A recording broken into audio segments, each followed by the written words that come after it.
नमस्कार सबैजनामा, म इजाकियल तपाईहरुलाई मेरो च्यानलमा स्वागत छ। आज तपाईहरु सामु म एउटा कथा लिएर आएकी छु। कथाको शीर्षक रहेको छ ढिलो भए रोकिएन। च्याप्टर 1। निभाको जन्म नेपालको एउटा निकै दुर्गम गाउँमा भएको थियो। न त कुनै अस्पताल थिए, न त कुनै सेता एप्रोन लगाएका डाक्टरहरू, नर्सहरू। निभा घरमै जन्मिएकी बच्चा थिइन्। मातोको गन्ध, आमाको पसिना र न्यानोपन र परिवारको विश्वासले स्वागत गरेको जीवन। निभा आमा बुबाको जेठो सन्तान थिइन्, आमाको पहिलो बच्चा। त्यसैले होला निभा उहाँको लागि सधैँ विशेष थिइन्। आमाको आँखामा डर र आशा दुवै थिए, नयाँ जीवन र नयाँ जिम्मेवारी।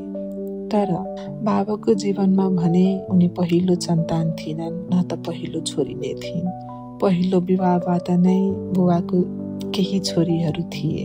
त्यसैले होला बुबाको परिवारतिरबाट पहिलो प्रश्न दोहोरियो, फेरि पनि छोरी? तर बाबाले निभालाई भने सधैँ यसरी चिनाउनुहुन्थ्यो, ऊ त मेरो घरको लक्ष्मी हो। उहाँ भन्नुहुन्थ्यो, निभा उहाँको जीवनमा आएपछि सबै कुरा बिस्तारै राम्रो हुँदै गयो।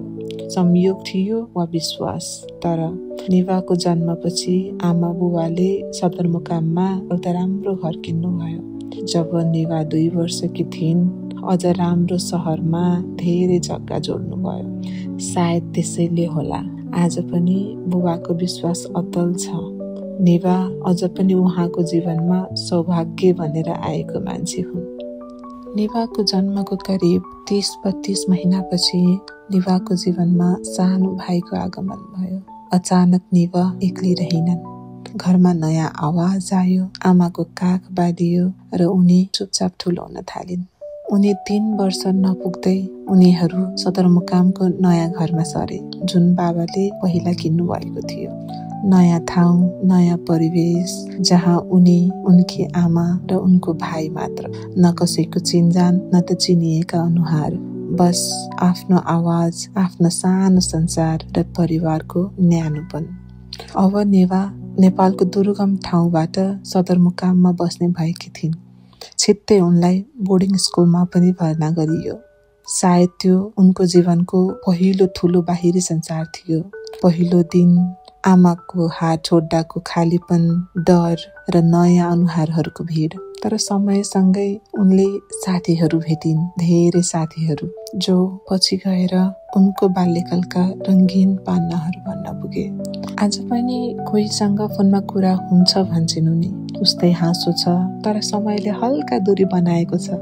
कोही साथीहरू हराए, कसैका त अनुहार पनि बिर्सिए, कतिका त नाम मात्र स्मृतिमा बाँकी छ।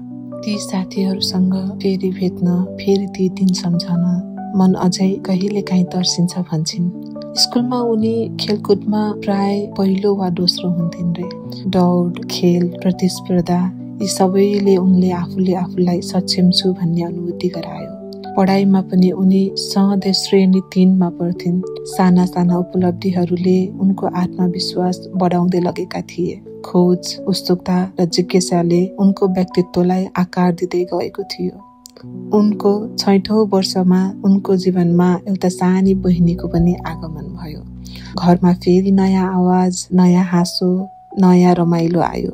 तर सँगसँगै उनको माया र जिम्मेवारी पनि बढ्यो। सानै उमेरमा उनी बहिनीको साथी बनिन्, मार्गदर्शक बनिन् र कहिलेकाहीँ सानी आमा पनि। त्यो समय रमाइलो, चुनौती र सिकाइले भरिएको थियो। साथीहरू, खेल, पढाइ र घरको न्यानोपन यी सबैले उनको बाल्यकाललाई अद्भुत र अविस्मरणीय बनाएका थिए। सायद उनी त्यति बेला बुझ्थिनन्, तर आज फर्केर हेर्दा लाग्छ भन्छन् उनको जीवनको आधार त्यही बाल्यकालले तयार गर्यो।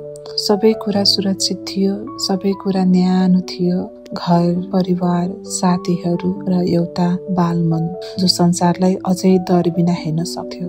तर जीवन त्यति सजिलो भएर लामो समय बस्दैन रहेछ।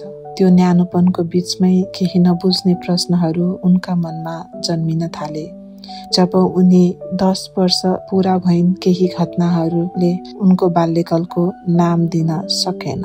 उनी ढिला भइन् होला तर कहिले रोकिनन्, किनकि समयसँगै उनको जीवनको कथा नयाँ मोडतिर बिस्तारै मोडिन थालेको थियो र त्यो मोड बाल्यकालको अन्त्य मात्र थिएन, त्यो थियो उनको जीवनको अर्को अध्यायको सुरुवात। च्याप्टर 2, जहाँ न्यानोपन मात्र रहेन, जहाँ बुझाइ सुरु भयो, जहाँ प्रश्नहरू गहिरा भए र निभा पहिलो पटक आफ्नो जीवनलाई सोध्न थालिन्।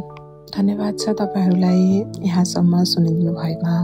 च्याप्टर 1 को अन्त्य यही भएको छ। अब च्याप्टर 2 मा निभाको जीवनमा के नयाँ मोड आयो, कुन मोडले उनको प्रश्नहरू गहिरो बनाएर गयो र उनी ढिला भइन् तर रोकिएनन्, त्यो जान्नको लागि च्याप्टर 2 को प्रतीक्षा गर्नुहोला। तपाईहरू सामु छिटै नै लिएर आउनेछु। तबसम्मको लागि स्वस्थ रहनु र सृजनशील रहनु। Bye, take care.